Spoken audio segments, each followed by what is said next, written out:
بسم اللہ الرحمن الرحیم رب اشرح لی صدری ویسر لی امری واحلل عقدۃ من لسانی یفقہوا قولی ربی زدنی علما آمین یا رب العالمین۔ السلام علیکم ورحمۃ اللہ وبرکاتہ۔ Magic and cure series day 3، جادو اور جنات کا مقصد۔ اللہ تعالیٰ سے دعا ہے کہ وہ آپ کو ہمیشہ اچھے حالوں میں رکھے اور آپ کی طرف بڑھنے والے ہر شر کو خیر میں بدل دے، آمین یا رب العالمین۔ جادو عام طور پر کیوں کروایا جاتا ہے؟ جادو کا مقصد دشمنی یا حسد ہوتا ہے۔ بعض اوقات کسی کے ساتھ بنتی نہیں اور بعض اوقات رشتوں میں خلل ڈالنے کے لیے۔ اب ہم جادو کی مختلف اقسام دیکھیں گے کہ کون سا جادو کس مقصد کے لیے کیا جاتا ہے۔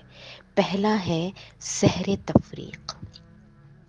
عام طور پر لوگ ایک دوسرے سے حسد کا شکار ہوتے ہیں اور دوسروں کو خوش نہیں دیکھ سکتے۔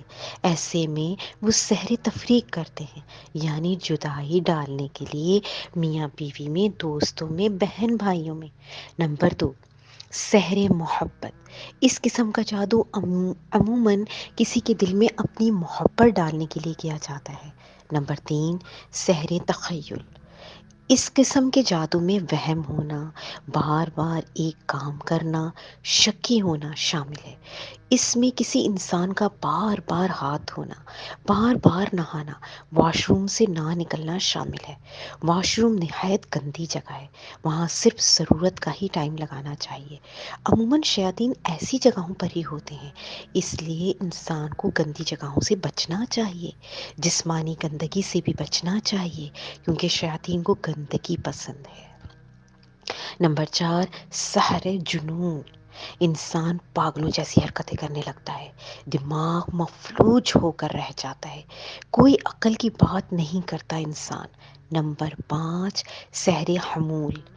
اس قسم کے جادو میں انسان سستی میں مبتلا ہو جاتا ہے، اس کا کسی کام میں دل نہیں لگتا، نماز پڑھنے کا دل نہیں کرتا، کوئی بھی نیکی کا کام بہت ہی مشکل سے ہوتا ہے۔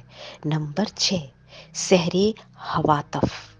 اس قسم کے جادو میں انسان کا چیخنا، چلانا، چھوٹی چھوٹی بات پہ حد سے زیادہ غصے میں آ جانا، توڑ پھوڑ کرنا شامل ہے۔ نمبر 7، سحر امراض۔ اس قسم کے جادو میں انسان کسی بیماری میں مبتلا ہو جاتا ہے، جیسا کہ اکثر دورے وغیرہ پڑتے ہیں۔ نمبر 8، سحر استحاضہ۔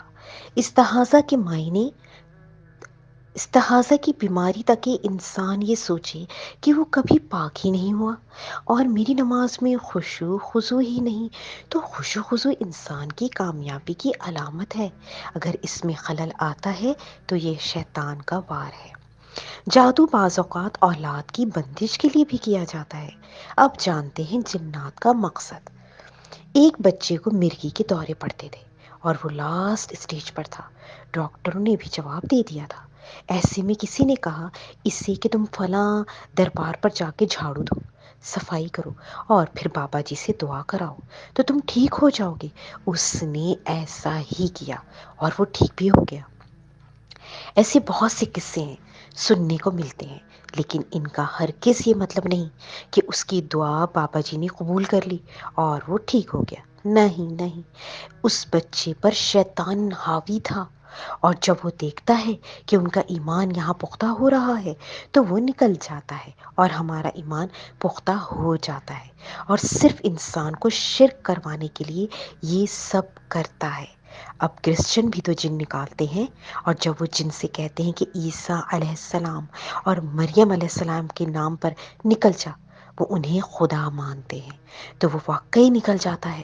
اب نعوذ باللہ، کہ عیسیٰ علیہ السلام یا مریم علیہ السلام خدا ہیں، اللہ ہیں؟ نہیں نا۔ دراصل شیطان کا کام ہے انسان سے شرک کروانا، اور جن انسان کا شرک پختہ ہو جائے تو وہ ان سے نکل جاتا ہے۔ خطرناک حد تک یہ جاتے ہیں اور اس طرح سے لوگوں کے عقائد خراب کرتے ہیں کہ آپ سوچ بھی نہیں سکتے۔ ابھی جاری ہے۔